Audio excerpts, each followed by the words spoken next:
Al entrar en la nube se asustaron.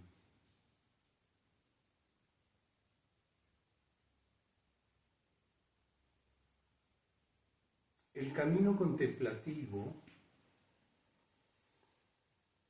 tiene varias etapas. Diferentes místicos lo han descrito de diferentes maneras.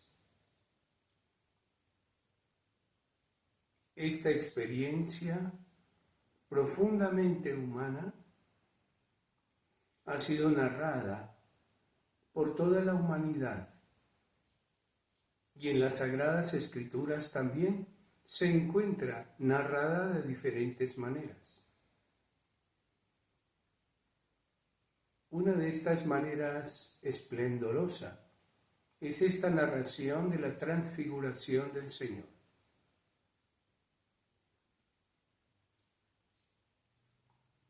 La transfiguración del Señor es una invitación a que nosotros también seamos transfigurados.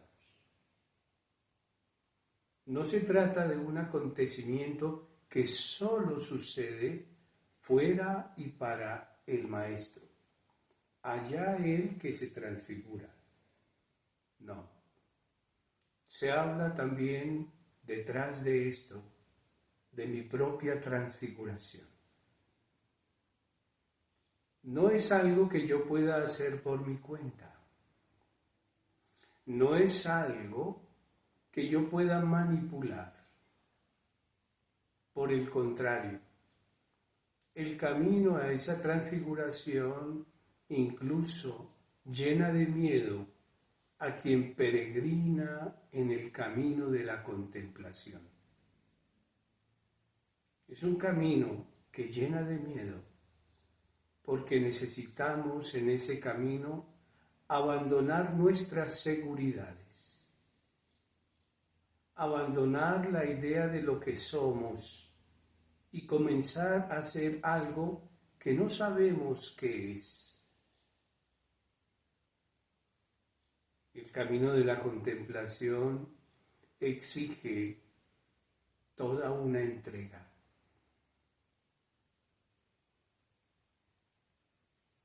¿Qué etapas podríamos ver en esta narración del Evangelio? Primero, que es un camino que no se hace solo. No se hace solo. El Señor se hace acompañar de sus discípulos. Al menos escoge a estos tres, Pedro, Santiago y Juan. Es un camino que no se hace solo. Quien pretenda simplemente creer que por su cuenta puede hacer un camino como este, no solamente va a correr muchos peligros como el del autoengaño, o peor de todo, el creer que tiene el poder para hacerlo, sino que además se está desvinculando de todo el camino que el Espíritu ha hecho a lo largo de la historia con la humanidad, en los evangelios, con la Iglesia, con las tradiciones espirituales. Es un camino que se hace en compañía de otros. La tentación de quedarse solo y creer que se puede hacer solo no solo es una tentación grande, sino que es otro de los engaños de la mente en este camino. Entonces, primera etapa que podríamos leer en este caso.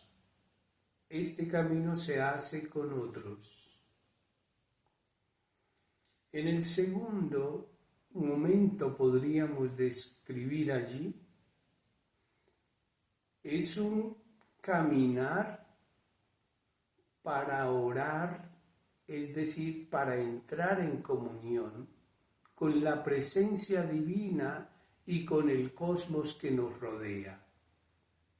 Por eso se sube a la montaña Y por eso lo que busca el maestro es orar.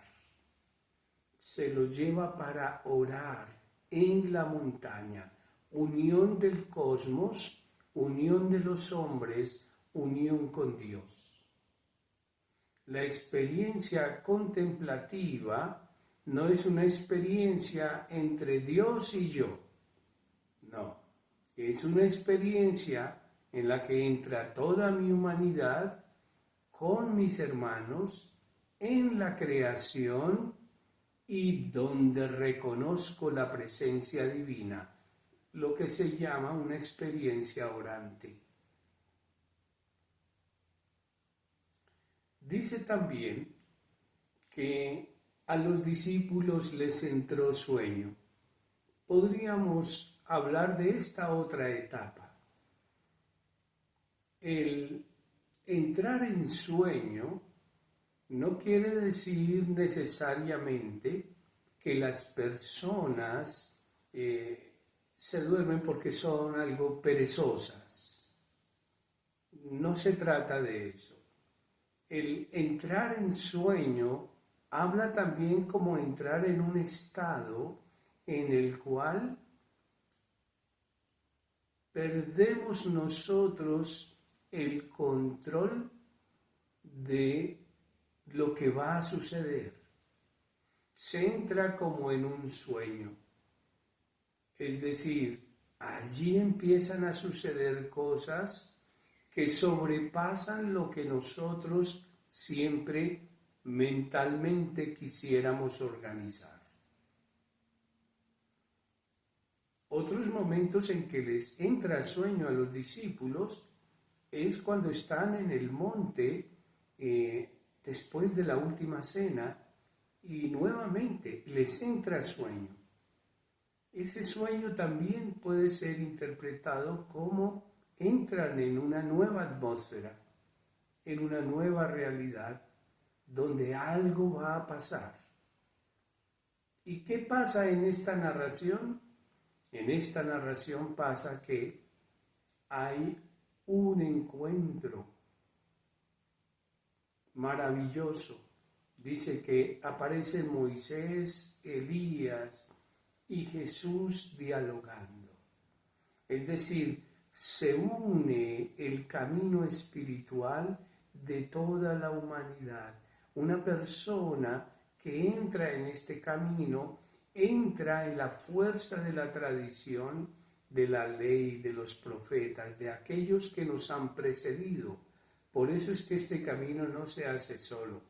Yo entro en el camino de aquellos que han caminado antes. Otra etapa de este camino puede ser esa tentación de creer que todo está allí. Y por eso Pedro quiere hacer unas tiendas. Quedémonos aquí, que aquí estamos muy bien, porque ciertamente esa experiencia es una experiencia maravillosa, entre otras porque las cosas resplandecen, todo es más lúcido. Por eso el rostro del maestro y sus vestidos se vuelven blancos. ¿Quién no quisiera quedarse para siempre allí? Todos quisiéramos. Eso lo vivimos quienes hacemos este camino contemplativo. Quisiéramos muchas veces quedarnos todo el tiempo allí en esta experiencia maravillosa, maravillosa. Pero la vida no es solo esto. La vida incluye esa siguiente etapa.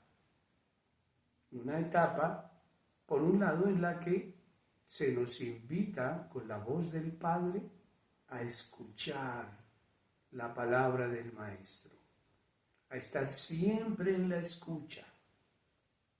No es solo quedarse allí contemplando la maravilla de la transfiguración, sino que todo el tiempo en adelante viene la escucha.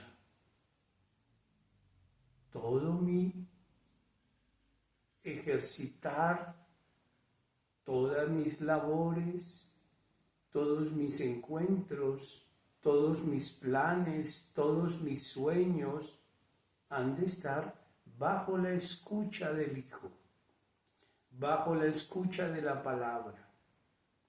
Yo escucho la palabra mientras realizo mi vida. Esto que estoy haciendo es bajo la escucha de la presencia divina, de la palabra divina, o es mi capricho esto que estoy haciendo yo.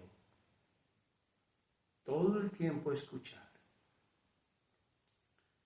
Concluye esta versión del Evangelio diciendo que los discípulos bajaron de la montaña y guardaron silencio hasta después, no dijeron nada, solo guardaron silencio. Muchas veces en este camino es mejor dejar que todo el proceso interior madure y ya habrá la oportunidad de manifestarlo, como estamos haciendo en nuestra escuela. Nos estamos lanzando poco a poco a ser misioneros, a hablar un poco, a compartir un poco de lo que hemos vivido en silencio. No es lo primero que se hace. Lo primero que se hace es seguir profundizando en esa experiencia de encuentro con el Maestro, de subir al monte, de contemplar, de percibir la maravilla de la contemplación, de escuchar la voz del Padre. Ya habrá el momento para entrar en misión. Se asustan quienes entran en esa nube, porque es una nube que nos impide seguir andando con nuestro propio capricho. Es la nube de lo que no sabemos, es la nube del abandono de lo nuestro. Es un camino distinto. La contemplación no es un camino manipulable. Siempre suceden cosas inesperadas. Ahora vamos a nuestra práctica de subir con el Maestro al monte y entrar en la experiencia contemplativa, para luego día a día escuchar su palabra mientras vivimos nuestra existencia.